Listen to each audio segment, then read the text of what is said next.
moving on here to the Tennessee Titans, talking about 2023 results for the Titans. Last year was ass, and everybody got fired. Hit me with those 2023 roundup there. 6 wins, 11 losses, 29th best in passing yards. It's a good place to be. Hey, only 28 teams better than them. Mm-hmm. You might think things get better, but they were 17th in rushing yards and 27th in points scored. Mm-hmm. You want to jump to coaching staff changes? Yeah, coach. Tell me about that. Give me that rundown there with the coaching It's staff. entirely different. Mike Vrabel fired, you might say not rehired. Tim Kelly was the offensive coordinator. He has gone now to the tight ends coach for the New York Giants, and they brought That's in... a hell of a step. It is, yeah. That kind of happens when you see coordinators leave. They usually get bumped down to position coaches.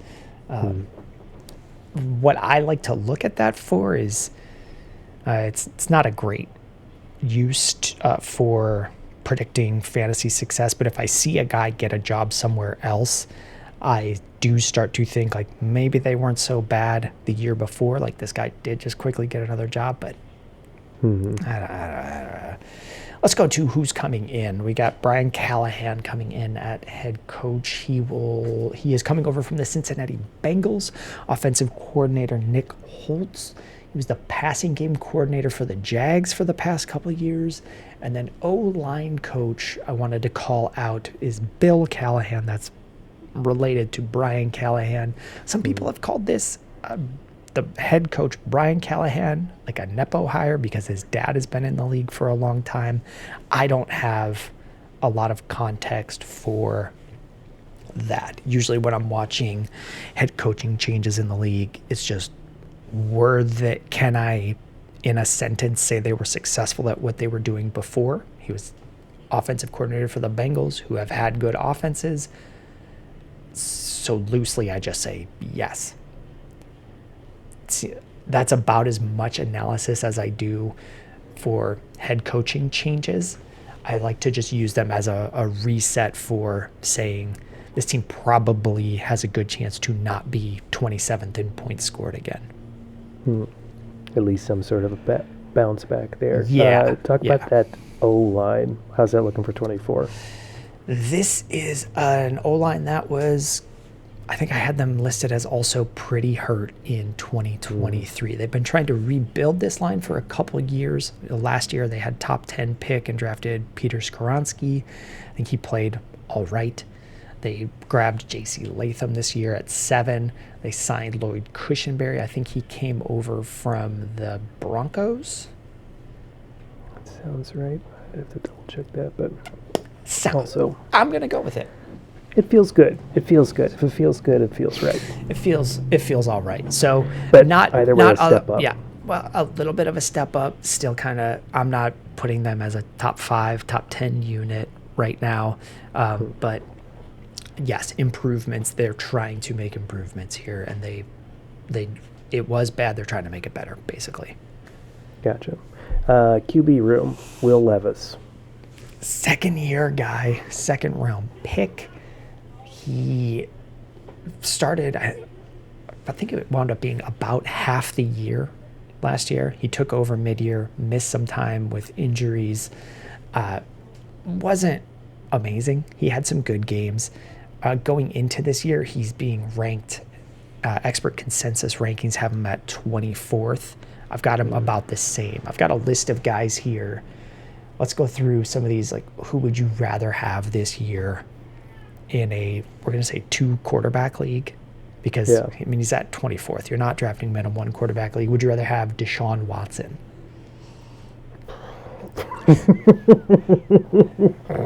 I mean, he's done it before. He's done it before, yeah. I probably, to be honest, Probably. Baker Mayfield.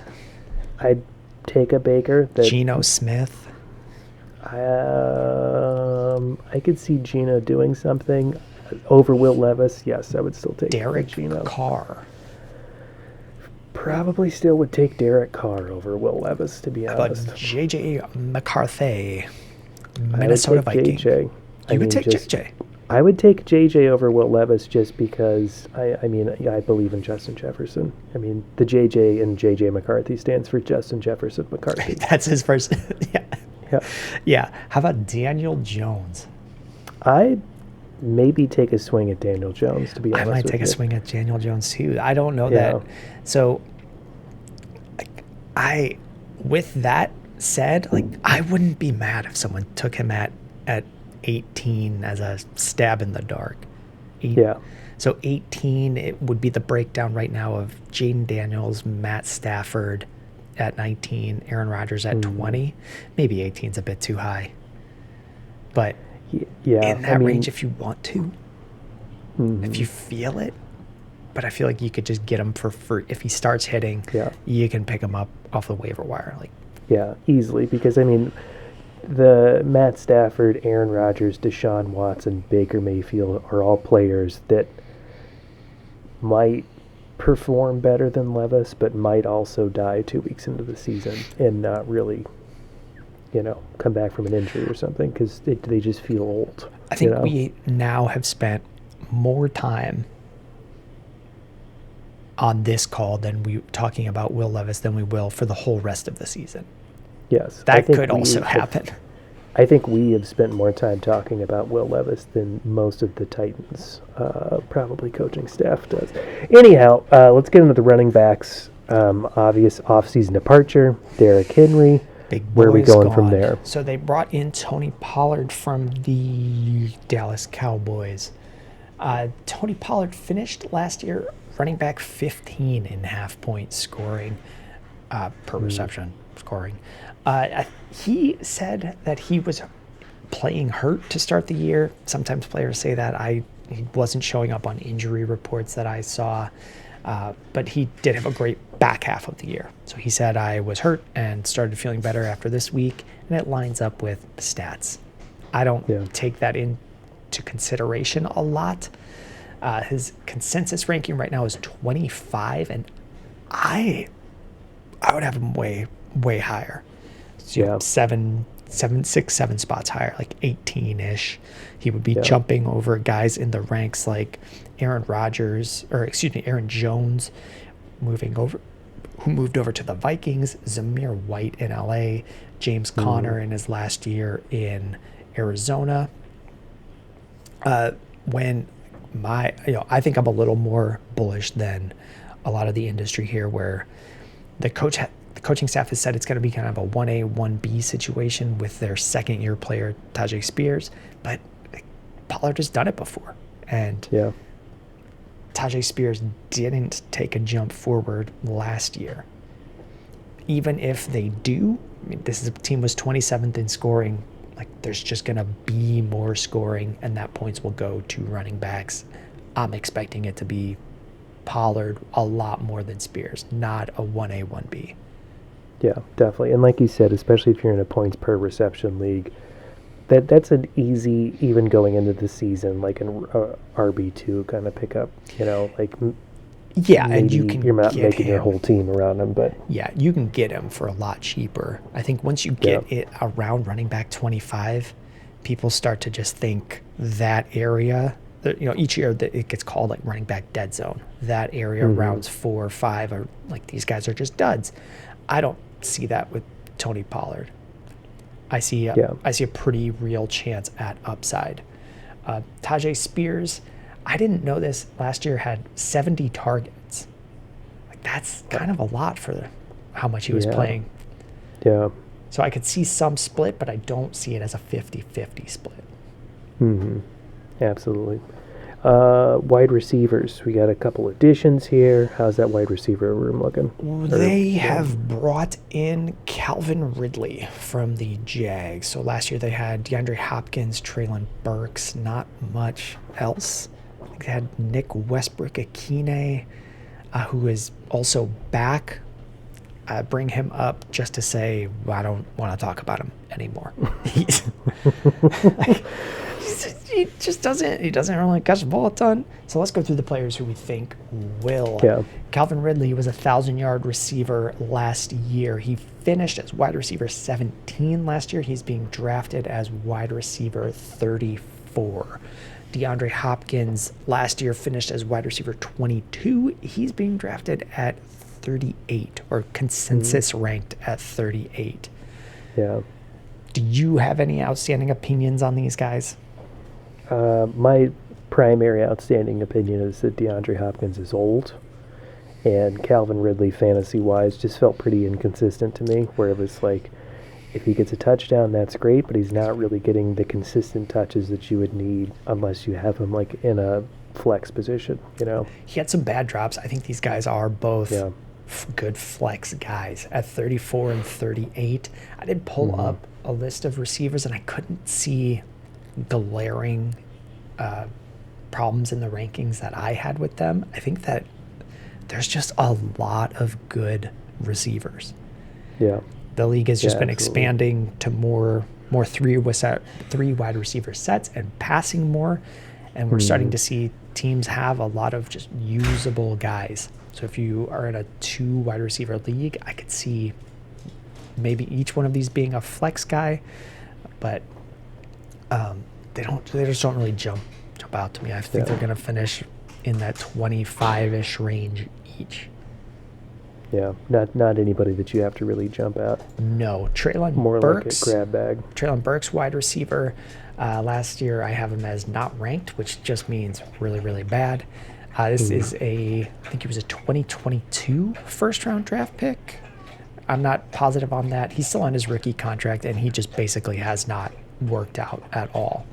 He was part of the first-round pick. He was part of the trade that sent A.J. Brown to the Eagles. They got a pick back in the first round and selected Treylon Burks. That GM was fired after that trade. After seeing a year of that trade, that GM is fired.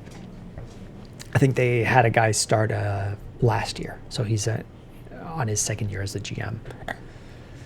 There are rumors they might sign Tyler Boyd to play wide receiver. He has a connection to the coaching staff from Cincinnati. Could be a good third guy. They just don't really have a third option here. Like Nick Westbrook-Akine could be a third option. He's not really very good. They don't have a solid third guy. Yeah, feel that. Let's jump into the tight end position. Tight end for this team, Chig Okonkwo. He finished last year as tight end 22. He is not a fantasy option, and this is my TikTok tight end take. It's my hot take. Have you heard of Chig Okonkwo? No, absolutely not. Okay. In fantasy circles for the past couple of years, every summer during draft season, people say tight end, draft great or late. I think that's terrible advice. Every year they throw out a guy like, I'm just going to wait and I'll get this guy and be good. If I can't get Travis Kelce, I'll just wait and get Chig Okonkwo. Year before that, Albert O for the Broncos. You've never heard of him either because they don't work out. Yeah. So people go into draft season, think, I'll just get one of these late guys, these guys that had a bit of a streak at the end of the year before, and they get a month into the season and they've had weeks with, so Chig Okonkwo last year had 0 points, 5.5, 2.2, 4.4, 5.8. Like, it's terrible. Yeah. That's an average of 3.5 points a week in half PPR. Like, he's cut. You're a month into your season. You're possibly, like, that could lose you weeks. So you could be looking at 1-3, 0-4, 2-2. You know, when you're at the draft, you're like, oh, I got this steal. I executed this plan. People told me that they said is smart, and it's horrible. You're losing, and you feel awful. Like, why are you doing that? The per game averages for the better tight ends. So I just looked up the last 5 years for Travis Kelce, but there have been other guys over that year span. Darren Waller, Mark Andrews, Kittle had good years. So the numbers that we're looking at, like last year, Kelce in a down year was 11.5, but before that, these greater tight ends are getting like 15.4, 13.6, 17.4, 12.9 in points per game. We're looking at, like, with rough math, like a 10-point deficit on your team if you're grabbing one of these late guys and starting them versus one of these much better guys. It's never been a good strategy. For years, people are throwing out just tight ends that 3 years later you can't remember their name because they were awful. If you hear someone say it this year, don't listen. It's bad strategy. This year, though, I don't know that it's even really the case as a usable idea of a strategy, because I can name probably 10 good tight ends. We talked about one with the Texans. Like, I think Dalton Schultz, tight end 12, he's fine, which it wasn't the case in years prior. I'll do a full stat out of all of the players and do kind of like a value-based assessment on where they should go in the draft, but I don't expect to see first-round grades on anyone like we've had with Travis Kelce. So the league has shifted a bit in terms of how great the greatest ones are and how mid and bad the middest and baddest guys are. But I think this year we have a pretty linear, a lot of good guys at the top, no one way above. We have good usable guys at the middle and enough guys to fill out a 10 or 12 team fantasy roster. Chigakonkwo is not one of them. He sucks. So is that your first big three takeaway, is don't do great or late on Chig? Yes, and really the only thing that it has to do with him is people said draft him last year if you don't get a great guy. He's just another one of the bad strategy. Yeah. He's the name I remember. What's your second big takeaway here for the Tennessee Titans? I can't see this team being one of the worst in points and offense again. They brought in a coaching staff that is heavy on offense leaning. We've seen them run successful offenses. I don't need them to get to top 10, but even just jumping from 29th to 20th, you're going to see a lot of guys pick up production. Yeah. And then your third big takeaway here? It would just be an expansion on that. If early in the season things are going well, I would say believe the coaching change. Like, believe that we have a reason to believe that it worked. Yeah, I think that's my big takeaway from this team as well, is there are, I don't know, I guess depending on the league that you're in, there could either be a lot of like free agent sleepers here of people that you pick up after you've seen them perform, and you can make them your bench guy for a little bit and have some consistent points. But really, there's no need to like really draft anybody in particular. Like, I think I would agree with Pollard being, if I was to draft anybody, I would go for that. But that, even like you said, feels like somebody you could grab a little bit later in the draft anyhow. I think he'll have some value later. I'll say Ridley and Hopkins will probably both get drafted in every league, but if they hit earlier, I would believe it. Yeah. But dig it. Yeah, and then the last guy that we didn't cover there, Will Levis. Man, it's going to be tough for him to jump up so many guys into a 1 QB league. But he's on the verge in a 2 QB league. He definitely feels like the most grab bag sort of, if he really starts to hit late in the season. Yeah, I guess you can go for it if you're incredibly desperate. Yeah, yeah.